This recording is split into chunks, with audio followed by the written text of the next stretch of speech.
que as mulheres sempre esconderam dos homens e delas mesmas? Essa é a questão em debate no programa de hoje. Em um bate-papo, a atriz Maitê Proença e o psicanalista Jorge Forbes procuram desvendar os mistérios que cercam as mulheres. Como no Gênesis a mulher era vista. Multiplicarei teus trabalhos e misérias em tua gravidez, com dor parirás os filhos, e estarás sob a lei de teu marido, e ele te dominará. Buda, não o bar, mas o verdadeiro. A mulher é má. Cada vez que tiver ocasião, toda mulher pecará. Péricles, 450 anos antes de Cristo. As mulheres, os escravos e os estrangeiros não são cidadãos. Eurípides. Mas a gente entra em que categoria, será? É essa a questão. Eurípides. Os melhores adornos de uma mulher são o silêncio e a modéstia.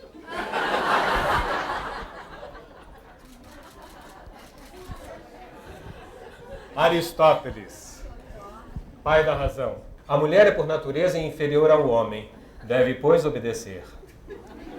O escravo não tem vontade, a criança tem, mas incompleta, a mulher tem, mas impotente.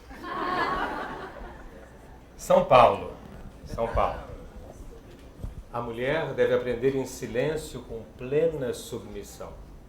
Não consinto que a mulher ensine nem domine o marido, apenas que se mantenha em silêncio. Shakespeare.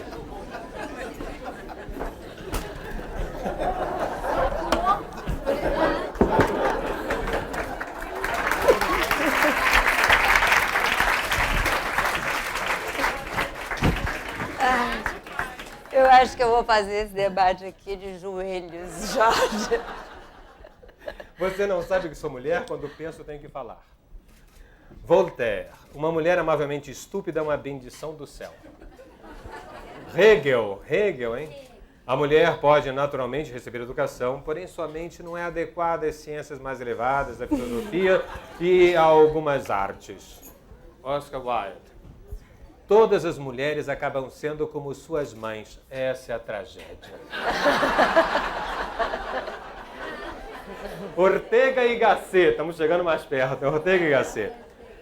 A mulher parece resolvida a manter a espécie dentro de limites medíocres, a procurar que o homem não chegue nunca a ser semideus. Elias Canetti, Prêmio Nobel de Literatura de 1981. Sua confusão era tal que começou a piorar mentalmente como uma mulher. Bom, e finalmente a lista é longa, eu encurto, né?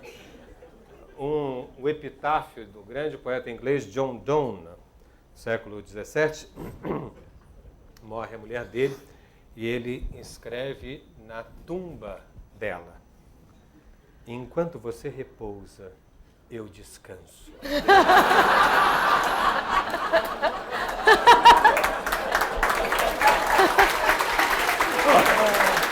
Acredito que esse conjunto de frases que vem desde a Bíblia até Elias Canetti, até Ortega y Gasset, até Shakespeare, enfim, a todos aqueles homens que a gente aprendeu a respeitar, a ler, pais da literatura, da ciência, enfim, da lógica.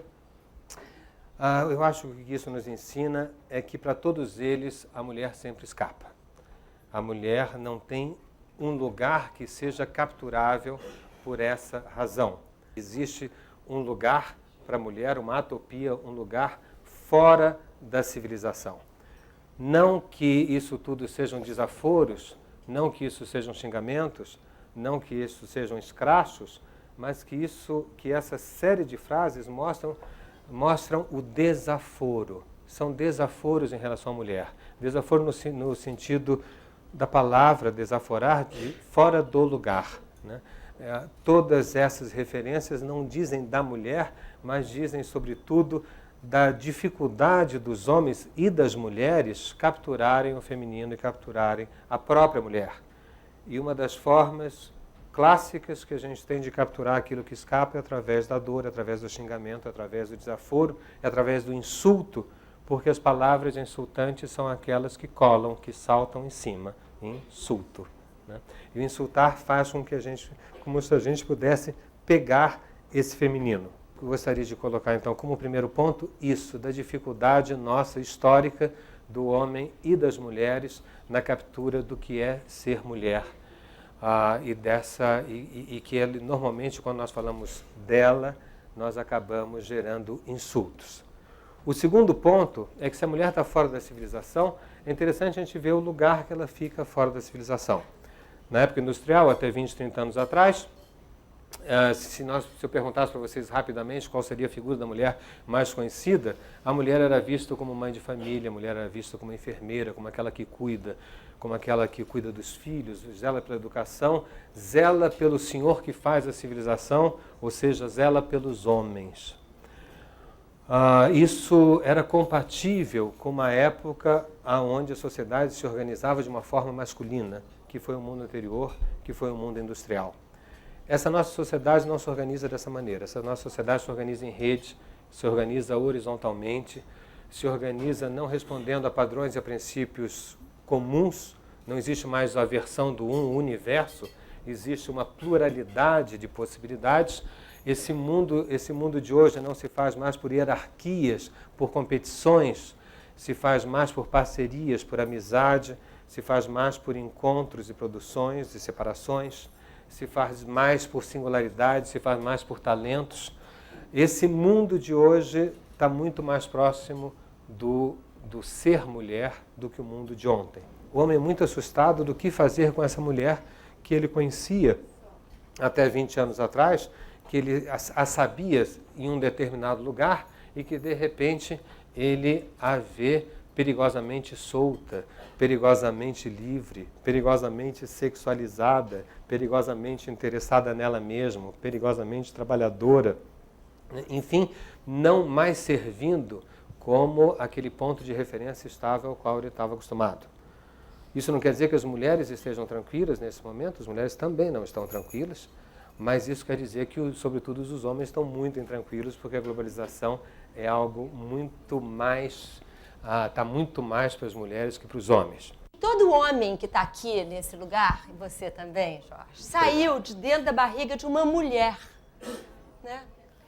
E que essa capacidade que a gente tem de gerar filhos e de fazer crianças sem fazer nada, né? Porque sai um ser com dedo, rim, coração, pulmão, e é um milagre prosaico, é um milagre do cotidiano que toda mulher sabe fazer, mas isso nos confere uma dimensão divina.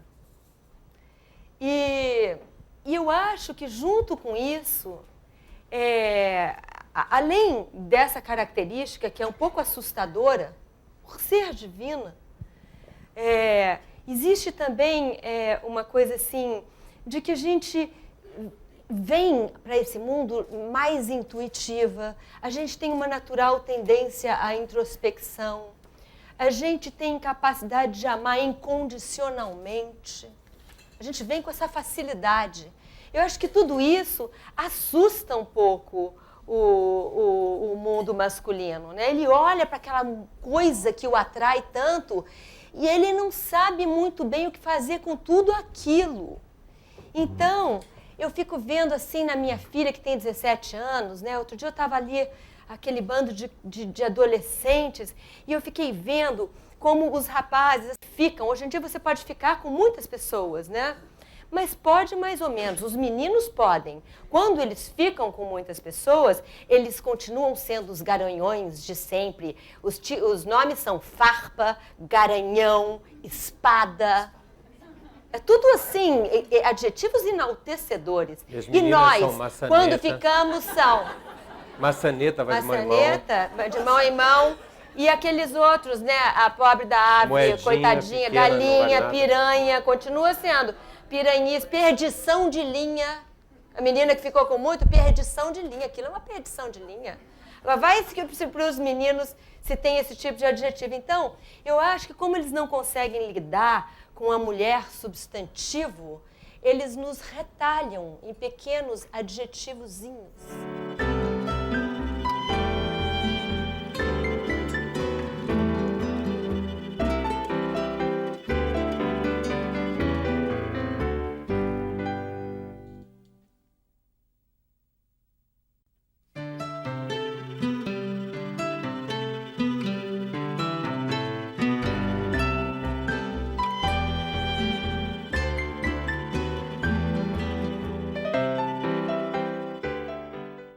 que há por trás do segredo escondido pelas mulheres?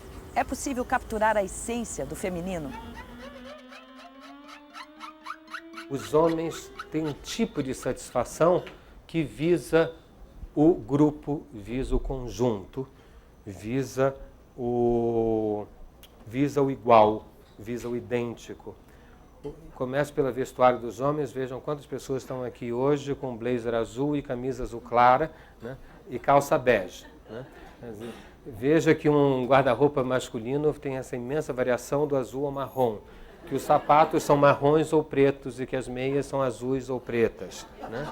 Vejam a cor dos cintos, veja como eles adoram ficar numa mesa de bar trocando informações dos seus grandes troféus, daquilo que conquistaram, como um diz para o outro, dos grandes troféus da civilização, até que chega uma mulher e faz um muxoxo, né, e diz, sim, é ótimo que você está comemorando, mas vamos fazer outra coisa?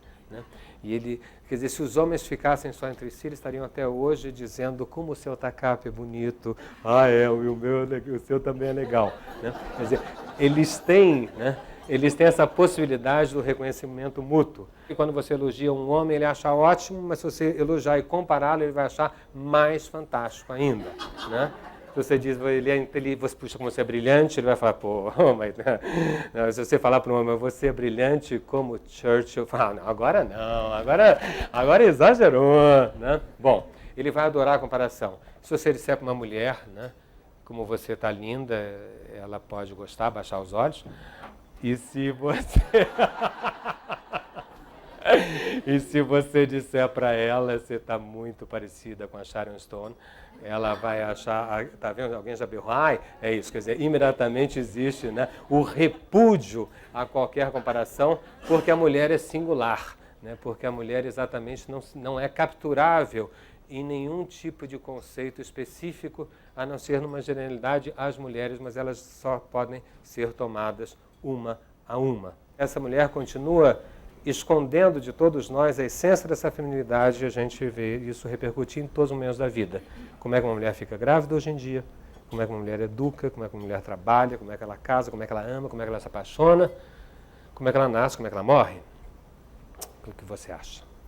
Eu trouxe aqui a melhor parte de mim, que é o seguinte, que é uma coisa que ele também tem, e que ela tem, e que você tem, e que todos nós aqui temos, e que o peão da fazenda tem, o gari tem, que é justamente o que responde à pergunta ali, o que eu acho que a gente esconde, todo mundo esconde, as mulheres escondem do homem e escondem de si mesmo, é o que elas têm de mais pessoal, de mais único, aquilo que mais as caracteriza, que é a sua singularidade, a sua individualidade, aquilo que a gente tem e que o outro não tem, aquilo que a gente esconde porque a gente acha que não vai ser aprovado se a gente expuser.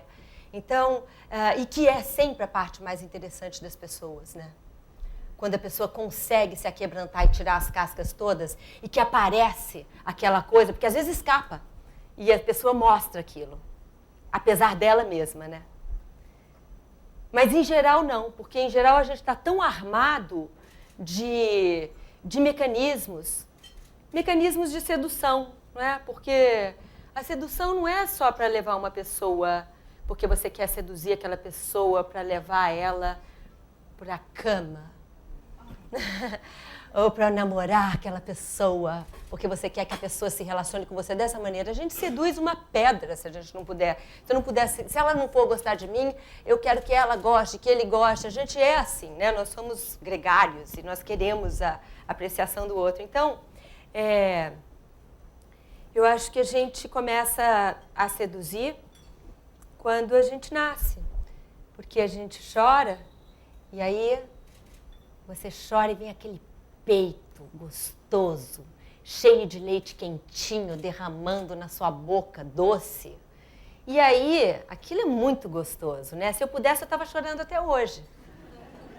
E a gente chora, mas só que de outras maneiras. A gente vai sofisticando a forma de seduzir. E a gente vai se armando de mecanismos que a gente acha que são indispensáveis para que a gente seja querido pelo outro, né? E acho que não são, porque esses mecanismos são justamente o que afastam, porque as pessoas não são tão tontas assim, elas percebem o mecanismo. Ah, lá vem aquela mulher de novo fazendo aquele mesmo negócio que eu já vi na Silvia e na Cláudia, e na Joana e tatatá e nananã. Eu não vou compactuar com isso. Por que eu vou ficar com essa mulher que vai fazer exatamente o que eu tenho visto há 20 anos, se eu posso ser aquele rapaz adolescente de sempre? Né? Por que eu vou ficar adulto e querer me relacionar com uma coisa tão falsa, que eu já vi tantas vezes? Que a gente não tem coragem de mostrar o que existe ali, que é só seu, que são as suas impressões, que você andou pela vida e você sentiu aquilo de uma maneira só sua. Existe isso. As pessoas às vezes não sabem verbalizar. Você pega uma pessoa do campo, e a pessoa do campo, ela tem poucas palavras. Então, ela fala, eu estou com fome, eu sinto frio, eu estou cansado, eu vou dormir. E quando ele quer expressar sentimentos e coisas mais sutis, ele faz silêncio. E a gente é obrigado a ler nas entrelinhas. A gente é obrigado a ler o silêncio do outro. E na cidade não há silêncio. Há um monte de palavras vãs, né? A gente fala, e fala, e fala, e fala, para encobrir aquele negócio que a gente é e que a gente não quer que ninguém veja. E que é o que a gente tem de mais bonito, né? E aí, assim, eu não preparei nada, sabe, Jorge? Tá indo bem? Tá indo direitinho. Mas eu queria falar para você sobre o que você falou das máscaras, sobre o que você falou das coisas que a gente põe em cima e que você, como atriz, como uma pessoa conhecida e quase, enfim, como um ícone brasileiro, deve sofrer muito. Porque você já deve ter ouvido inúmeras pessoas chegarem para você assim, deixa eu te conhecer mesmo, deixa eu saber o seu âmago mesmo, deixa eu saber, deixa de ser atriz um pouco, deixa eu saber como você é realmente. Como se, né, houvesse alguma coisa além da cena para ser conhecida. Eu acredito que é uma problemática ultra interessante nesse aspecto que você começou dizendo o que você tem, que o outro tem, que o outro tem, depois você foi para o gari, foi para o campo, foi para a pessoa da terra. Tem duas maneiras de ver isso, eu acho que é interessante a gente discutir. Que é a seguinte, uma de pensar que a essência, que a verdade, que a proximidade está no mais natural de nós mesmos e que nós fomos perdendo essa natureza e as camadas de máscaras que fomos colocando sobre as nossas vidas foi nos afastando dessa essência. É um pouco a posição de Rousseau, que no fundo tem um bom selvagem em nós e que ali estaria a nossa essência e que a cultura nos fez mal. E aí faz com que a gente pense que se a gente for para o mato e conversar com o homem da terra, que ali eu encontro o ser natural e o ser verdadeiro. Essa imagem é comum. Eu queria dizer uma coisinha para você sobre isso. Um dia comentaram para Jacques Lacan, de uma paciente que, em um belo momento, numa sessão, se jogou do divã e chorava encolhida ao lado do divã no chão, e a pessoa que atendia, estava fazendo uma supervisão com Lacan, e a pessoa que atendia dizia, viu, doutor Lacan, como ela chegou ao âmago dela mesma, ela estava numa posição fetal e chorando muito. E Lacan escreve, isso está num texto dele chamado Direção ao Tratamento, Princípio do Seu Poder, Lacan diz, ai, os analistas não sabem mais diferenciar verdade com crise histérica. E cito de novo Lacan, que além da cena não existe uma verdade, além da cena existe a obscenidade, que não tem nada além da cena. O que eu queria dizer é que nós podemos ter uma expectativa frente a essa coisa que as mulheres sempre esconderam, os homens sempre esconderam, quer dizer, que as mulheres sempre esconderam dos homens e delas mesmas, como uma tentativa de um despir que fosse possível chegar lá, isso é uma coisa, e outra coisa é deixar as pessoas tal como elas estão, só que responder desde um outro lugar e saber descobrir o silêncio de cada um nesse contato. Eu, pessoalmente, prefiro essa segunda hipótese. Mas é que eu não acho que seja... A gente partiu de um princípio do Rousseau e que seria a cultura que faria esse mal, né, as pessoas, de tirá-las da naturalidade e colocá-las com toda uma bagagem que faz com que elas se armem e aí elas se distanciem daquela coisa mais verdadeira, né? Mas eu não acho que seja cultura, não. Acho que alguma outra coisa faz com que todos nós nos distanciemos de nós. A gente tem uma insegurança que todo mundo tem. Somos todos tímidos, no final das contas, né? Eu concordo e toda plenamente. essa timidez faz com que a gente tenha que botar camadas e camadas e camadas e camadas e camadas. E eu fui descobrindo, assim, fazendo coisas comigo. Eu fui tendo que tirar essas camadas, porque é muito desconfortável, dá muito trabalho ficar tendo que agradar todo mundo. E é impossível, né, a unanimidade. Então, depois que você percebe isso, é tão mais simples você simplesmente... por exemplo, eu fui convidada para vir aqui, não podia vir, e aí disse que não, e em cima da hora mudei de ideia. E vim. Né? Ontem eu mudei de ideia. Portanto, não dava tempo de preparar muita coisa, né? Então, eu falei, eu vou mesmo assim, porque eu me sinto confortável com o Jorge. Eu acho que o assunto é bom. Eu acho que talvez surja alguma coisa interessante para ser dita. E se não surgir, eu também posso sempre ficar quieta. Ouvindo, porque certamente o Jorge terá alguma coisa muito interessante para dizer. Então, nos dois casos, eu sairia lucrando. Eu não faria isso há 15 anos atrás. Isso é uma pessoa que está no meio da vida e que arranjou uma zona de conforto, assim, onde hoje eu me sinto mais confortável dentro da minha pele do que naquela época em que eu estava tentando Mas você falou, você é uma palavra... controlar. Você explicou o que você fez. Você começou a se desligar da expectativa do outro frente a você. Você saiu do campo da expectativa. Mas para sair do campo da expectativa, você tem que suportar o campo da angústia. Ah, sim. Aí Tem um preço para isso. Tem. Mas atravessa-se, né? Que diferenças podemos observar entre a mulher de hoje e a mulher de ontem? E como essa mudança é recebida pelo homem? No próximo bloco.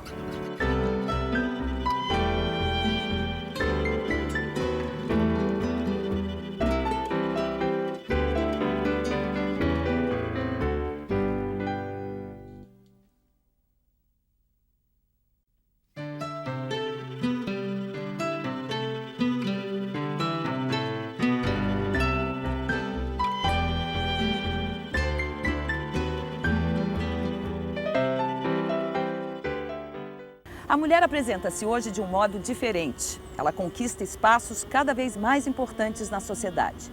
Cargos que antes eram ocupados exclusivamente por homens, hoje já são desempenhados por mulheres. Essa transformação atinge diretamente o que se estabeleceu como sendo próprio às mulheres. Será essa a razão para a preocupação do homem em relação à mulher? E hoje, Maitê, por que você acha que os homens estão tão preocupados frente à mulher hoje? A forma que os homens estão preocupados com a mulher hoje, que eles sempre estiveram preocupados. Eu acho que é muito difícil você ser, porque, por exemplo, meio que os homens, as mulheres estão fazendo coisas incríveis com elas mesmas, né? Além delas serem essa mulher que trabalha e que pensa suas coisas e que tem muitos desejos e que tem uma vida muito excitante e que diz que pode ficar bem sozinha, vai para casa, chora, né? Mas tudo bem, a gente não mostra essa parte, né? Aquela parte que quer cortar os pulsos. Essa parte ninguém vê, você só a parede linda. Aí, além disso, elas estão botando peitos inacreditáveis.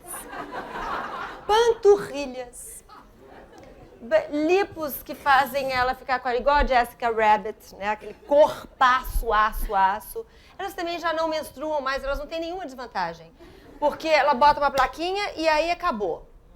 Acabou, tudo ela não menstrua, não tem mais celulite praticamente, aquele negócio todo do hormônio, aquelas flutuações emocionais, as flutuações de humor, tudo que a caracteriza como mulher, de fato, não existe mais, né? Então ele vê uma coisa muito parecida com uma mulher, mas que não é uma mulher.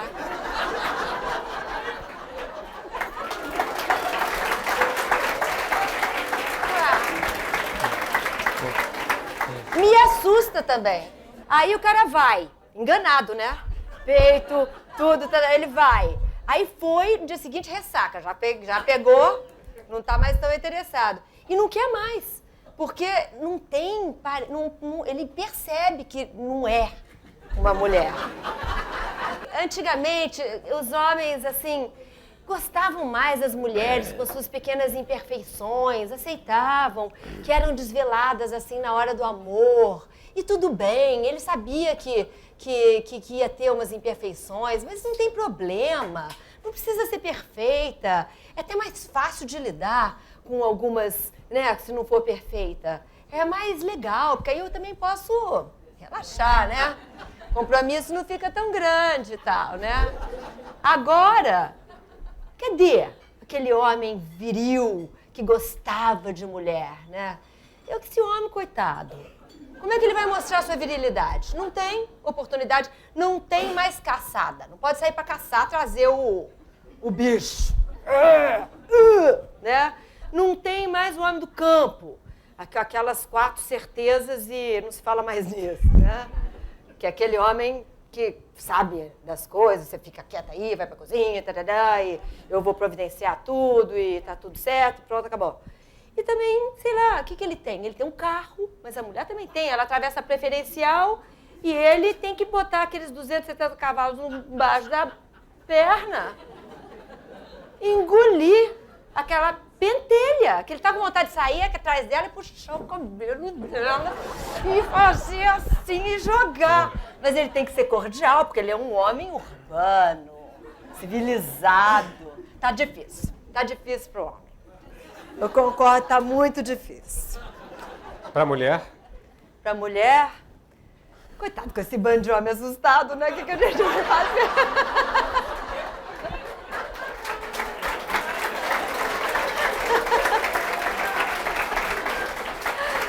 A conversa me lembrou um pouco o mito de Tiresias, quando Hera e Júpiter apostam a respeito de quem goza mais, o homem ou a mulher.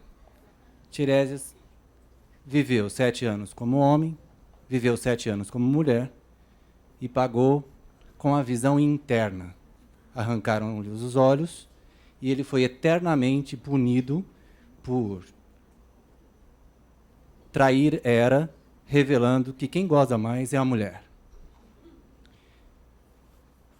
A tentativa do homem, historicamente, nomear o desejo da mulher e vice-versa, não seria o ato mais perverso que a humanidade comete? Seria perversão se a gente conseguisse nomear o gozo da mulher. Os poetas não fazem outra coisa a não ser tentar cantá-la, tentar cantar a música. Agora, se a mulher goza mais que o homem, isso faz parte, quem mais trabalhou isso foi Lacan, diferenciando o gozo masculino, o gozo fálico, do gozo feminino. O gozo da mulher, ele ultrapassa o cerceamento do gozo fálico, do gozo masculino. Durante muito tempo se chamava Freud de machista, porque ele falou da inveja do pênis, né? Então talvez Lacan venha inverter a questão, né? Agora é o homem que tem inveja do gozo, né? Porque as mulheres têm um gozo maior, múltiplo, que o gozo dos homens. Ainda que as mulheres transformem completamente a si mesmas, há coisas que não deixarão de lhe pertencer. No próximo bloco, o assunto é maternidade.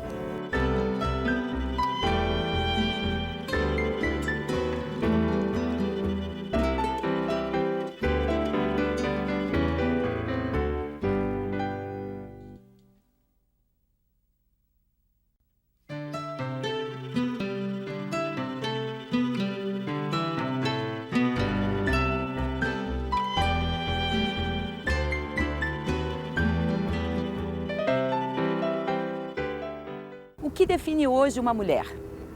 Para marcar o novo lugar das mulheres após tantas conquistas obtidas nas últimas décadas, é necessário abrir mão de todo e qualquer traço que tradicionalmente designou a mulher ao longo da história? Ser mãe talvez seja o único traço ainda preservado. A mãe é a parte que eu faço melhor, sabe? Muito melhor do que ser atriz. Eu deveria ter tido 8 filhos, mas é que não deu. Quando eu descobri, já era... Mas a minha filha... É incrível, né, Jorge? A minha filha é uma coisa assim, eu não sei como dizer, mas eu me comovo a cada olhar. Eu olho para ela, eu acho ela tão extraordinária. A todo momento que eu olho para ela, eu fico muito agradecida dela estar ali na minha vida. Eu não sei como é que eu vivia antes dela acontecer na minha vida. De verdade. E eu acho que ter filho é uma moleza. Esse negócio que é difícil, que depois, e como é que você faz, e como é que leva, e como é que... Leva e vê. Eu carreguei a Maria pelo Nordeste, fui para todos os lugares do mundo que eu levei, eu simplesmente levava, depois eu pensava como é que eu ia fazer. E dava certo, gente, dava certo. E ela está aí com 17 anos e é isso, não é difícil, é mais simples do que se pensa, é só, eu acho que é uma questão de você depositar o teu amor ali e saber o lugar que aquilo tem na hierarquia das suas coisas. Para mim, a maternidade está de verdade, não é da boca para fora, porque minha filha não é filha para revista Caras, para tirar foto, para ficar vendo, como tem tantas, né? Na hora de ser mãe, né? Com aquela família, todo mundo bem vestido, tom sur tom, né? Aquelas... Não, a minha filha é do meu coraçãozinho mesmo, é a minha grande alegria. Então, eu sei disso plenamente. E isso foi acontecendo e é dessa maneira. Pronto.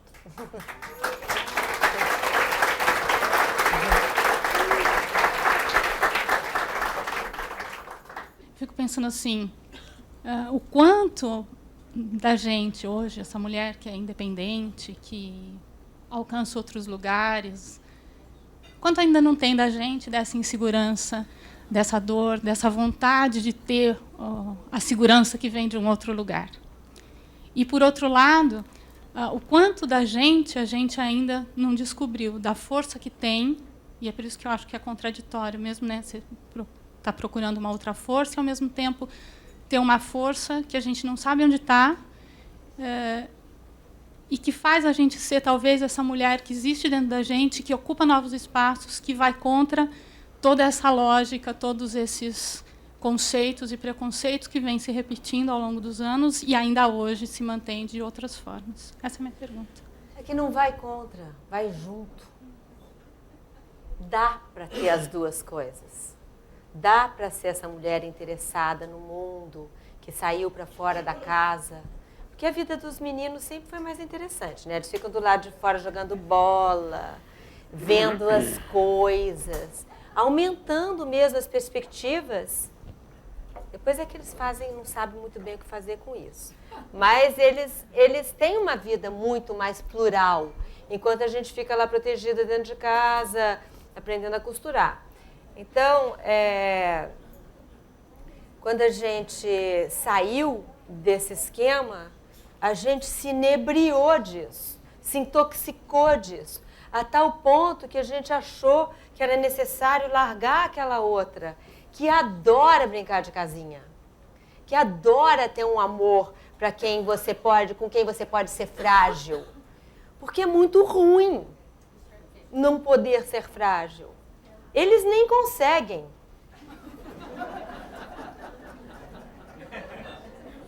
A gente consegue, mas a gente está abrindo mão disso. Por quê? Para fingir que a gente é igual a eles? É ruim para eles não conseguir isso. É ruim para eles não entrar em contato com um lugar de sentimentos e emoções que fica lá enclausurado, sem conseguir sair, que dá infarte, câncer, essas coisas todas horríveis, pedra no rim, né? Fora as outras coisas mais feias que acontecem daqui para baixo, que acontecem antes, aquilo tudo que dá por causa de tensão, porque você não tem a liberdade de soltar aquele mundo de emoções que está acontecendo ali dentro. Eu tenho uma pergunta para ambos. E o que os homens sempre esconderam de si próprios e das mulheres?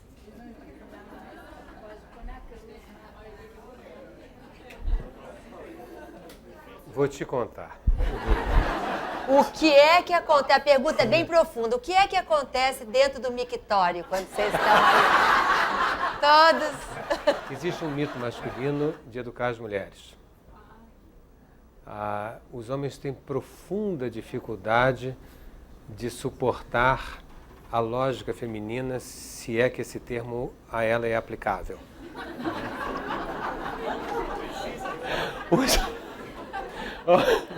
Os homens... Estava indo tão bem, né?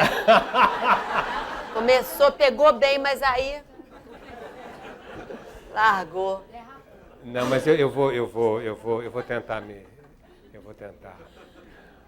Quando a gente fala em lógica de maneira geral, a gente fala em lógica aristotélica. É a referência, é a base da nossa civilização ocidental. A gente funciona na base do princípio da identidade, do princípio do terceiro excluído, do princípio da não contradição. Desde Aristóteles, no século IV a.C., o estudo do raciocínio lógico se baseia em 3 princípios fundamentais. O princípio da identidade das ideias, que prevê que cada coisa é aquilo que é. O princípio da não contradição, que diz que um determinado pensamento não pode ser ao mesmo tempo verdadeiro e falso. E o princípio do terceiro excluído, que afirma que uma coisa ou é ou não é. Uma ideia ou é verdadeira ou é falsa, não existindo uma terceira possibilidade. Homem normalmente pensa assim e acha que pensa certo quando respeita esses 3 princípios. Ele pergunta para uma mulher: você quer ir ao jantar ou você quer ir ao cinema? E ela pode responder: pode ser. Pronto. Né? Crise. Né? Imediatamente ele vai perguntar: mas pode ser o quê? Assim, pode ser que a gente queira ir ao cinema, ou queira ir jantar, ou alguma outra coisa que a gente vai ver na hora do pode ser. Não é? É. Aí fica complicado, porque ele pensa que é uma coisa ou outra, mas não tem uma terceira possibilidade, não existe o pode ser. Porque se puder ser, corrompe a própria base do seu pensamento, das suas relações. Então ele resolve educar as mulheres. O mais famoso conto sobre isso, né, a mais famosa representação disso é My Fair Lady.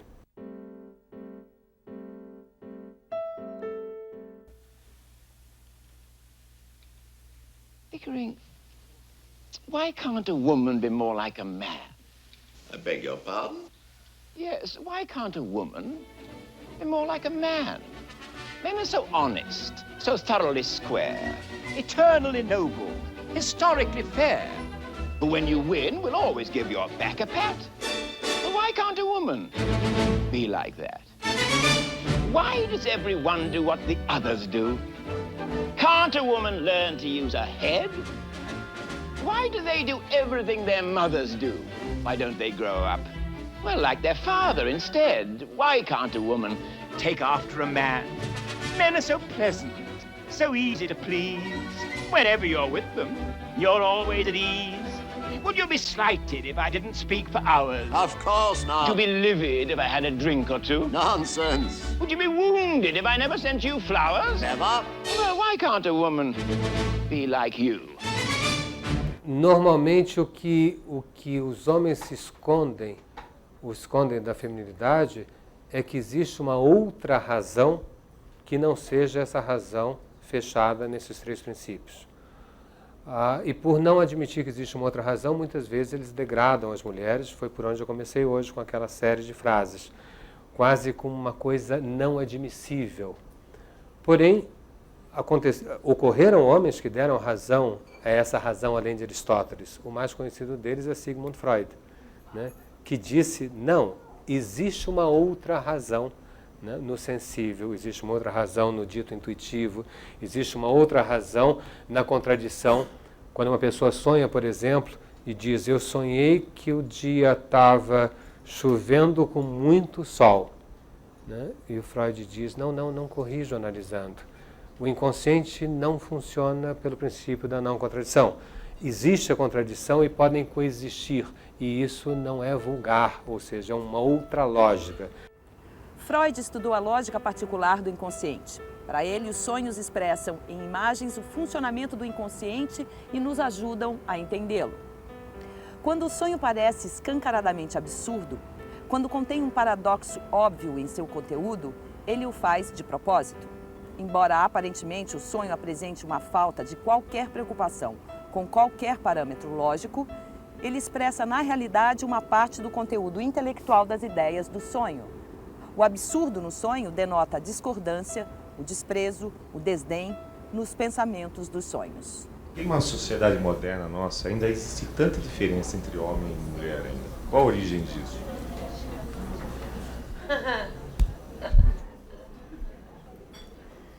Não, isso é com você. Por favor. Não existe mais tanta, você acha? Eu acho que existe. Eu acho que existe, benza a Deus. Eu acho que existem muitas diferenças, externamente não, né? Porque a gente pode tudo, a gente pode as mesmas profissões, todo mundo conquistou seus espaços, mas existe internamente e é o que deixa o mistério ali, e é o que nos mantém atraídos uns pelos outros, é o que causa surpresa. Né? É muito bom que seja diferente. É muito bom que aquela criatura que eu amo seja um total ponto de interrogação para mim. Porque é isso que me mantém atraído ali. Se eu decifrei tudo, aí dá tédio, né? Eu acho que a melhor resposta é como Maitê falou e representou. Ainda bem que existe uma complementação fundamental. A nossa espécie humana, a marca dela é essa impossibilidade da relação sexual perfeita. E por ser impossível essa relação sexual perfeita, a gente tem a chance de continuar tentando e inventando. Só gostaria de acrescentar um pontinho. Quando a mulher, agora, nos últimos 20 anos, na globalização, passou a ter o papel social diferente que tinha antes, né? Ela se assustou muito, como você disse. E ao se assustar, ela pegou talvez o menos interessante dos homens. Quer dizer, você pega um avião hoje em dia, São Paulo, Rio, por exemplo, o número de mulheres com terninho preto, né? Ou bege com camisa branca, né? Pastinha de 007, que antigamente chamava, né? Quando 007 era sério, assim, era Sean Connery, né? Então, pastinha 007, cabelinho curto, óculos, quer dizer, é ruim. Quer dizer, não precisa, é ruim. Tenho pensado em algumas coisas e quando eu escutava um pouco da Maitê falando a respeito dessa coisa de nós, mulheres, estarmos sedentas por esse homem que também está perdido.